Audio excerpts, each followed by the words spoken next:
சேர்த்து 5 வரலையும் குவிச்சு வச்சுக்கோங்க. 2 கைகள் நல்லா மேலே கொண்டு போய் பின்னாடி கொண்டு வந்து கீழே 1 முழங்கை மடக்காம பண்ணணும். 2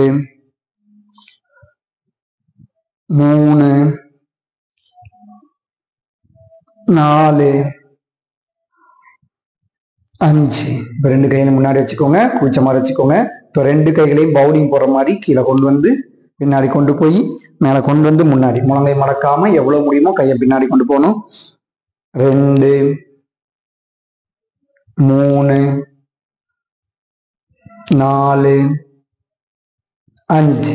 ரிலாக்ஸ். இப்போ வலது காலை 1 ஸ்டெப் ஃபார்வர்ட் வச்சுக்கலாம். வலது கை முன்னாடி, இடது கை பின்னாடி. இப்போ வலது கை மேலே போகும்போது இடது கை கீழே, அப்படி சைமல்டேனியஸாக ரொட்டேஷன். 1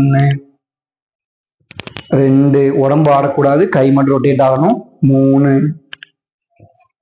4